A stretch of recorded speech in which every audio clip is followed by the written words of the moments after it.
Baghdad जो कि एक इस्लामी इलाका है, जब वहाँ गुरु नानक जी ने शब्द कीर्तन किया तो वहाँ के लोग भड़क उठे। इतिहासकार कहते हैं कि गुरु नानक और भाई मर्दाना जी को पत्थर भी मारे गए और उन्हें पकड़ के वहाँ के एक पीर जिसका नाम दस्तगीर था वहाँ ले गए। और उस पीर ने गुरु नानक जी से कहा, क्या फकीर, क्या तुझे पता नहीं कि इस्लाम में गाना बजाना वर्जित है? तो गुरु नानक ने उन सबके गुस्से का बहुत शांत रहकर जवाब दिया और कहा कि दुनिया के गीत संगीत में कुछ बुरा हो सकता है, मगर जो हम गा रहे थे वो तो उस अल्लाह का गीत था, वह तो उस मालिक के प्रेम में गाए हुए गीत थे। ये गीत नहीं, ये तो बंदगी है, वह तो उससे बात करने का तरीका है।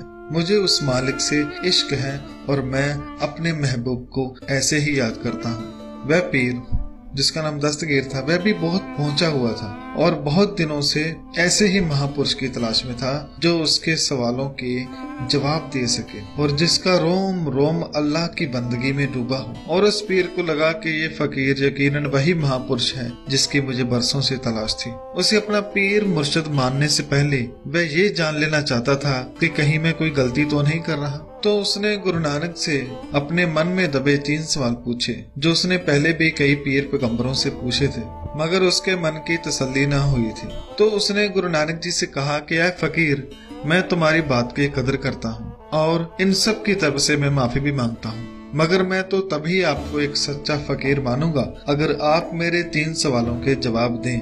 अगर आप जवाब देने में नाकाम हुए तो आपको इसकी सजा भी मिल सकती है। तो गुरु नानक जी ने कहा, मैं जानता हूँ तुम्हारे मन में बहुत सवाल हैं और तुम्हें बहुत बेसब्री से उनका जवाब भी चाहिए। मैं तुम्हें उनके जवाब दूंगा, मगर इस डर से नहीं कि मुझे सजा मिलेगी, बल्कि इसलिए कि तुम्हारे मन में चल रहे सवालों की लहरें शांत हो जाएं और तुम उस प्रेम के सागर में डुबकी लगा सको। गुरु जी ने कहा, पूछो क्या है तुम्हारे सवाल?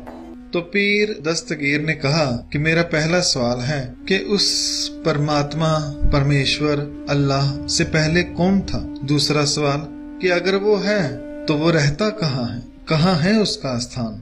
और मेरा तीसरा सवाल है कि अगर वो है तो वो करता क्या है? कोई काम करता भी है या नहीं? अगर फकीर तुम मुझे इन सवालों के जवाब दे दो तो मैं आपका बहुत आभारी रहूंगा।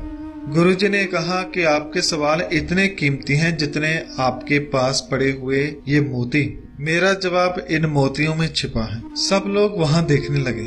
गुरुजी ने कहा कि इसे एक थाल में डालकर यहाँ लाओ और मुझे गिनकर बताओ कि ये कितने हैं। तुम्हारा जवाब इसी में छुपा है। तो दस्तगीर बड़ा हैरान तो हुआ, मगर उसने वैसा ही किया जैसा कहा गया। वह थाल में भरकर उन्हें गिनने लगा। अल अतनीन तलाता अरबा, यानी अरबी में गिनने लगा 1 2 3। गुरुजी ने उसे 3 पर ही रोक दिया और कहा कि तुम गिनते गलत कर रहे हो। दस्तगीर बहुत हैरान हुआ। उसने कहा कि मैंने बिल्कुल सही गिना है। गुरुजी ने कहा, नहीं, तुम फिर से गिनो। उसने सोचा कि शायद मुझसे कुछ गलती हो गई है। वह फिर से गिनने लगा 1 2 3। गुरुजी ने फिर रोक दिया और कहा कि ऐ दस्तगीर, तुम तो इन लोगों के लिए बहुत बड़े पीर हो और फिर इस गिनती में चूक क्यों कर रहे हो? पीर ने थाल में पड़े मोतियों की तरफ देखा और फिर गुरु नानक की ओर थोड़ा सोचा और फिर कहा, ठीक है, इस बार जहां मैं गलती करूं आप वहीं मुझको रोक देना, ताकि मुझे समझ आ सके कि मैं कहाँ गलत हूँ। तो गुरुजी ने कहा, ठीक है, तुम गिनती शुरू करो। तो उसने गिनती शुरू की। जब उसने 1 कहा 1, तो गुरुजी ने उसे वहां ही रोक लिया, हाथ पकड़ लिया और कहा कि तुम यहाँ गलत हो। अब पीर भी हंसने लगा कि मैं तो समझा था कि आप बड़े फकीर हो, आप बाबा हो, मगर आपने तो मुझे 1 पर ही रोक दिया। भला 1 में क्या गलती है? गुरुजी ने कहा, यही तो गलती है। तुम 1 से शुरू कर रहे हो। तुम 1 से पहले शुरू करो। तुम 1 से पहले शुरू क्यों नहीं कर रहे?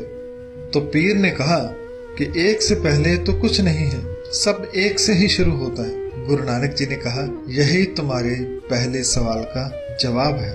1 से पहले कुछ नहीं था, सब कुछ 1 से ही शुरू हुआ। ना उसको किसी ने जन्म दिया और ना ही उसे कोई मिटाने वाला है। उसी से ही सब कुछ चल रहा है। इसलिए उस 1 को प्रणाम करो, उस 1 के आगे सिर झुकाओ जिसके पहले कोई नहीं था, जो नाश रहित है और वो हमेशा रहेगा। गुरबानी में दर्ज है कि आदेश तिसैं आदेश, आद अनिल अनाद अनाहत, जुग जुग एक को बीस। वह परमात्मा को प्रणाम करो जो पहले से है, जो शुरुआत से है, जो सदा से है और जो सदा रहेगा। दस्तगीर की आंखों में जैसे कोई चमक आ गई हो, जैसे उसे कोई बहुत बड़ा खजाना मिल गया हो, ऐसा उसके चेहरे पर मुस्कान थी। अब वो गुरुजी से दूसरा सवाल पूछते समय बहुत ही प्रेम से बात करता है कि है बाबा, मेरे दूसरे सवाल का भी जवाब दीजिए कि वो रहता कहाँ है। गुरुजी ने कहा कि तुम्हारे सवाल का जवाब जरूर दूंगा, पर पहले कुछ दूध तो मंगवा। पीर ने सोचा कि ये दोनों बहुत दूर से आए हैं, लगता है इन्हें भूख लग गई है, तो उसने तुरंत दूध मंगवाया। बड़े बर्तन में दूध को लाया गया और कटोरे में पाने ही लगे थे तो गुरु नानक जी ने रोक दिया और कहा कि है पीर, इसे इस बर्तन के अंदर ही रहने दो। पीर ने कहा जैसा आपका हो। और गुरु नानक जी ने पूछा कि ए पीर, मुझको बताओ कि इस बर्तन के अंदर क्या है। पीर ने कहा इसमें दूध है। गुरुजी ने कहा कि इसे गौर से देखो और बताओ इसमें क्या है। पीर ने सोचा कि शायद दूध में किसी ने कुछ मिला दिया है, तो उसने अंदर गौर से देखा और कहा कि इसके अंदर केवल दूध ही है। गुरुजी ने कहा नहीं, इसमें कुछ और भी है, तुम ध्यान से नहीं देख रहे। पीर ने फिर देखा और कहा नहीं महाराज, इसमें तो कुछ नहीं है। गुरुजी ने कहा कि क्या इस दूध में घी नहीं है। पीर ने कहा वो तो हर दूध में होता है। गुरु नानक जी ने कहा फिर बताओ इस दूध में घी कहाँ है। पीर ने कहा इसमें घी तो है मगर दिखाई नहीं देता, और घी को देखने के लिए तो दूध को अलग प्रक्रिया से गुजरना पड़ता है। गुरुजी ने कहा बस यही तो है तुम्हारे दूसरे सवाल का जवाब। जैसे यह दूध है वैसे ही हम सब ये दुनिया है, और इस दुनिया में परमात्मा वैसे ही है जैसे दूध में घी। आपने कहा कि दूध को घी बनाने के लिए इसे अलग प्रक्रिया से गुजरना पड़ता है, वैसे ही इंसान को परमात्मा पाने के लिए गुरु से मिलना पड़ता है ताजो अंदर के आनंद को वो हासिल कर सके। दोस्तों, गुरबानी में भी फरमान है कि सगल बनस्पत में संतर, सगल दूध में है किया, ऊंच नीच में है जोत समाने, घट घट मादो जिया। कि जैसे हर लकड़ी के अंदर आग है और हर दूध में घी है, गुरुजी फरमाते हैं वैसे ही वह प्रभु की जोत हर एक में है। गुरुजी ने कहा अब आप समझ गए ही होंगे कि परमात्मा कहाँ है। पीर ने कहा हमें यही पढ़ाया जाता था कि वह अल्लाह किसी सातवें आसमान पे है, मगर मुझे लगता था कि कहीं वो मेरे पास ही है। मगर आज आपकी बात सुन के महसूस हुआ कि सचमुच ही वो हमारे अंदर और सबके अंदर है। अब पीर ने हाथ जोड़ ली और कहा कि अब मेरे आखिरी सवाल का भी जवाब तो दे दीजिए, ताकि कोई शंका मेरे अंदर न रह जाए।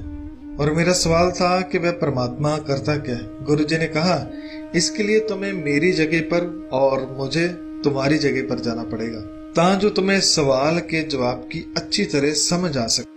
पीर बिना किसी देरी के अपनी जगह से उठा और गुरुजी के पास आ गया और गुरुजी से कहा कि आप मेरी जगह पर बैठ सकते हैं और मुझे मेरे सवाल का जवाब दीजिए। तो गुरुजी उसकी जगह पर बैठे और जो पीर था वो नीचे भाई मर्दाना जी के साथ बैठ गए। लोग हैरान थे कि हमारा पीर नीचे बैठा है और ये बाबा हमारे पीर की जगह पर। इससे पीर को कोई आपत्ति नहीं थी, क्योंकि उसे सच की तलाश थी जो उसे आज मिल गया था, और उस सच से मिलाप के लिए वो कुछ भी करने को तैयार था। काफी देर गुरुजी वहां आंखें बंद करके बैठे रहे। जब काफी समय हो गया तो पीर ने कहा कि आ फकीर बाबा, आपने मेरे सवाल का जवाब नहीं दिया। तो गुरुजी ने कहा कि तुम्हारा सवाल था कि परमात्मा करता क्या है। तो गुरुजी ने कहा कि वह परम शक्ति, वह कादर यही काम करता है। पीर ने पूछा कि क्या। गुरुजी ने कहा कि सिंहासन पर बैठे को नीचे बैठा देता है और नीचे बैठे वाले को तख्त पर बिठा देता है।